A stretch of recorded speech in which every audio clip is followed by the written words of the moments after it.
Minha querida irmã, essa dúvida, na realidade, ela não é apenas sua. Ela é compartilhada por uma série de irmãos e de pessoas, de um modo geral, que possuem o seu entendimento um tanto quanto confundido por uma infinidade de conceitos e de filosofias que têm interferido positivamente e negativamente também nas relações humanas. O nosso propósito aqui é, com a palavra de Deus e com o auxílio do Espírito Santo, trazer um esclarecimento contundente e definitivo acerca dessa questão. Que o Senhor nos abençoe e nos ajude nessa jornada.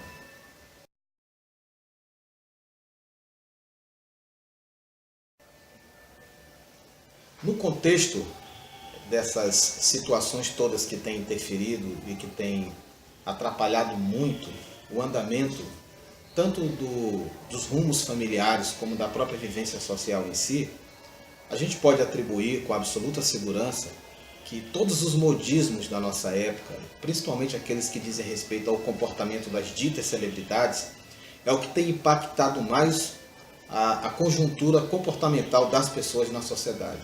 A família tem sido uma das principais vítimas desse processo. E, lamentavelmente, a igreja não está fora disso. Por isso que nós precisamos compreender logo de início é separar esse joio do meio do trigo da verdade.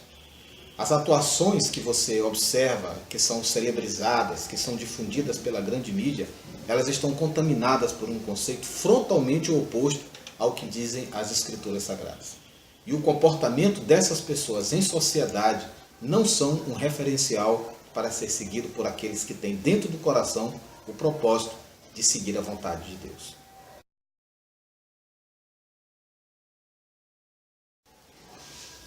Meus amados, no livro de Gênesis, no capítulo 2, versos de 23 e 24, nós temos ali logo de início um padrão de relacionamento entre homem e mulher no contexto do casamento, segundo o coração e a vontade de Deus.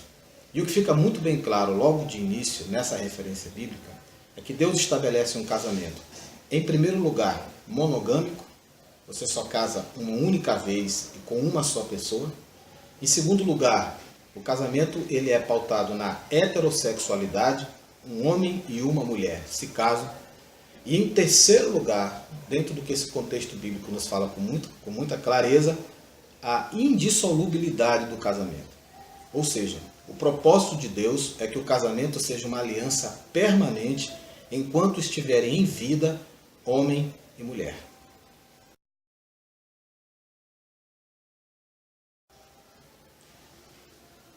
Deus odeia o divórcio.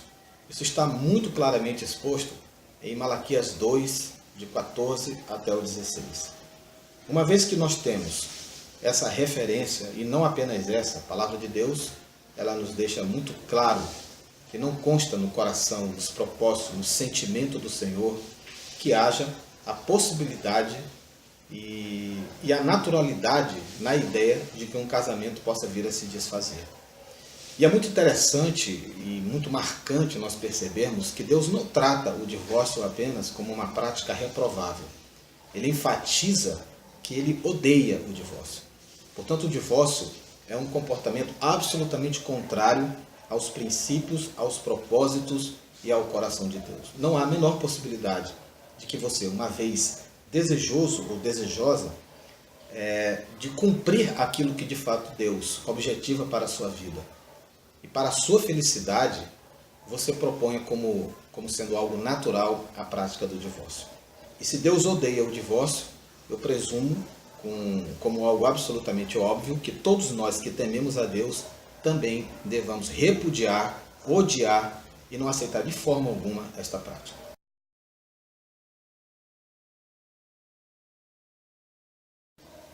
Infelizmente, meus amados, apesar de nós já termos visto, constatado com muita clareza que Deus odeia o divórcio, repudia veementemente essa prática e que, evidentemente, todos nós também temos que possuir essa mesma concepção, essa mesma visão a respeito, por conta da dureza do coração do homem, por conta do seu estado de obstinação na prática do mal, é estabelecida pela palavra de Deus uma exceção.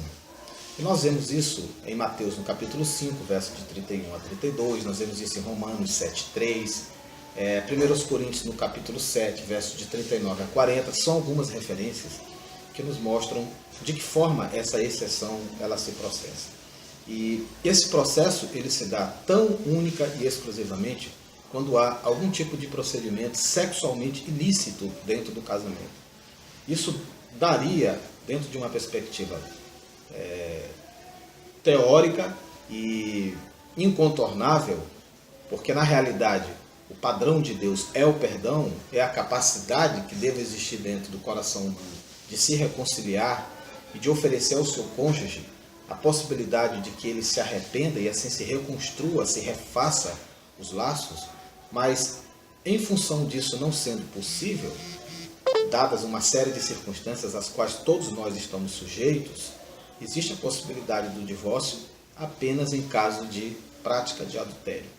E esse adultério, ele evidentemente ele tem que ser caracterizado como um ato contínuo, como um ato voluntário e pleno no sentido de afrontar a aliança do casamento. Quando isso de fato ocorre, as possibilidades da permanência dessa aliança são praticamente inviáveis e dentro da perspectiva humana impossíveis.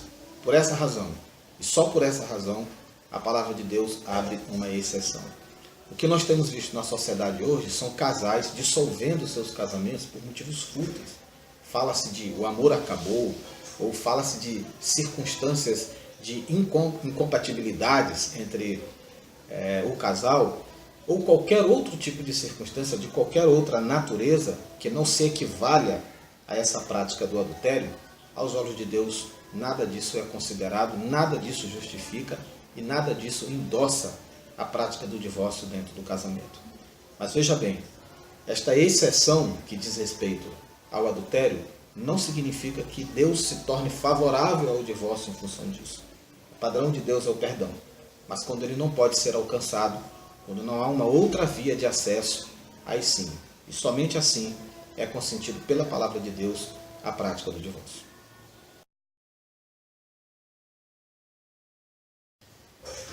Meus amados, em Mateus no capítulo 19, versos de 3 a 12, como nós acabamos de ver, e também em Romanos no capítulo 7, no verso 3, nós vemos que, mesmo no caso em que se dá o divórcio, em que uma das partes é repudiada pela outra, ou mesmo se houver um repúdio mútuo, a palavra de Deus diz que enquanto um dos cônjuges estiver vivo, o outro está ligado a ele. Isto porque a dissolução de uma relação matrimonial aos olhos do homem não implica que necessariamente isso se dê aos olhos de Deus. O matrimônio ele é dissolvido por conta da pecaminosidade humana, por conta das suas circunstâncias terrenas, e essas circunstâncias não são consideradas pela santidade de Deus. Por isso, Deus enxerga o recasamento da mesma forma que ele enxerga o divórcio. Algo absurdamente pecaminoso, inaceitável e que também, a todo custo, deve ser evitado por toda e qualquer pessoa, sobretudo cristãos, que têm entendimento da palavra e que têm temor de Deus. Portanto, se a prática do divórcio já é uma prática reprovável e que deve ser plenamente, completamente condenada por aqueles que temem a Deus, o recasamento, um novo casamento, é visto da mesma forma dentro desse mesmo prisma.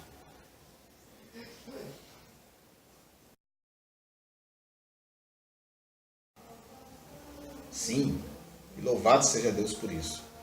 1 João, capítulo 1, verso 9, é uma das muitas referências bíblicas que de forma muito clara e muito gloriosa nos expressam a graça de Deus disponível para todos aqueles cujo coração se abre para um arrependimento sincero. É muito importante nós colocarmos aqui, irmãos, que a palavra de Deus, ela estabelece a blasfêmia contra o Espírito Santo como um único pecado imperdoável de todo o universo. O divórcio e o recasamento são práticas execráveis, são práticas absurdas e inaceitáveis para nós cristãos e para todo aquele que tem o temor de Deus.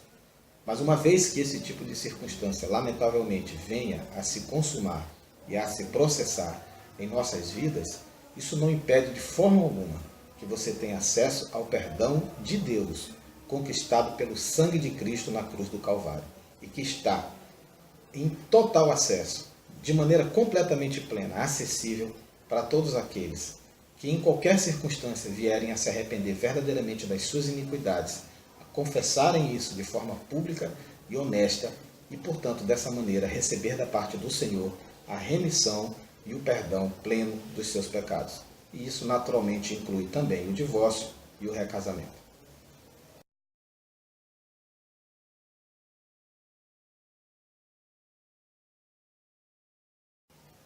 Essa é uma pergunta muito importante, irmãos, porque existe muito equívoco e muitas vezes injustiças sendo praticadas em nome de uma religiosidade supostamente bíblica que tem suprimido de muitos filhos e filhas de Deus sinceros o direito de exercer a sua fé de forma plena.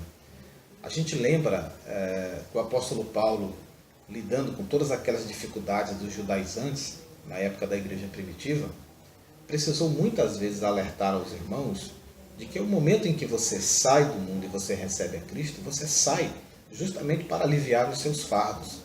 E a igreja, ela não pode sobrecarregar ombros que já vêm sobrecarregados no mundo por pecados, por uma série de grilhões, e você simplesmente modificar a nomenclatura desses grilhões, lançando essas pessoas em novas prisões e em novas dificuldades. Nós somos salvos para a liberdade. Não liberdade para a prática do pecado, mas a liberdade para viver em leveza de alma, para ter o coração tranquilo e para exercer a verdadeira paz que somente o Senhor Jesus pode nos conceder. Então, uma vez que nós temos aprendido aqui que existe perdão, como de fato existe perdão, para aqueles que vierem a adulterar ou a divorciar, nós precisamos compreender como a igreja deve lidar com esse tipo de situações.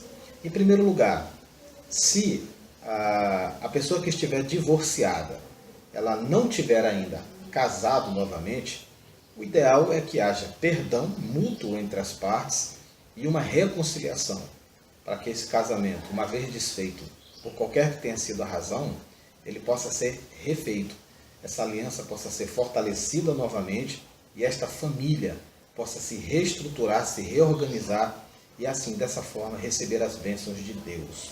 Agora, se aquele que divorciou-se, quer homem ou mulher, tiver contraído um novo matrimônio, aí nós temos uma situação um pouco mais complexa, também é necessário que haja o perdão entre aqueles que estiveram envolvidos no divórcio anterior, mas nesse caso não há fundamento bíblico para que você desfaça o novo casamento, ainda que pela hipótese de se retornar ao primeiro.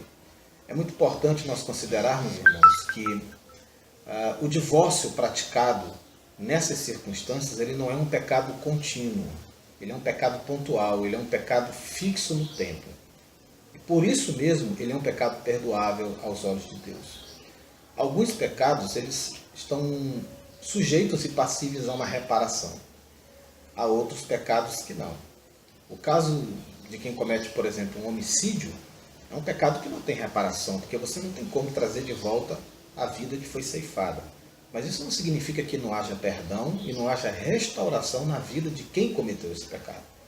No caso daqueles que se recasam, cometeram um pecado, ficou na história esse pecado, mas ele é perdoável e ele também gera a transformação daquele que recebeu o perdão de Deus.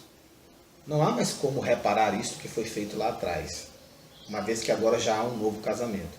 Mas este casamento precisa ser santificado, precisa ser conduzido da mesma forma no Senhor, para que seja possível que neste novo relacionamento haja a bênção de Deus e ambas as partes envolvidas em toda essa história possam viver também em paz.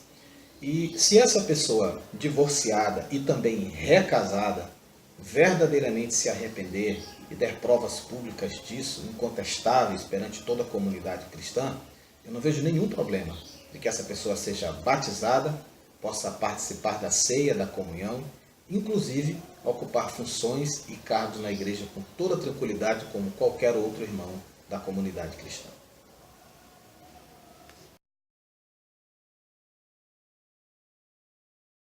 Meus amados, meus queridos irmãos, para a finalização de todo este apanhado, é importante que nós falemos de um último aspecto que não pode ser desconsiderado. Em 1 Timóteo, no capítulo 3, versos 2 e também 12, a palavra de Deus deixa muito claro que um dos requisitos para o episcopado, ou seja, para o exercício do ministério pastoral ou qualquer outra obra ministerial dentro da igreja, é de que o marido ele tenha apenas um casamento, tenha uma só mulher. Essa é uma clara referência contrária ao recasamento. Portanto, ainda que haja perdão, ainda que haja restauração, ainda que haja livre acesso à salvação, para todo e qualquer cristão que se arrependa verdadeiramente dos seus pecados, seja ele de divórcio, de recasamento ou qualquer outro, em se tratando de pastores e de ministros na casa de Deus, isso não pode ser de forma alguma considerado. Ou seja, pastores não podem ser divorciados, pastores não podem ser recasados sob aspecto algum.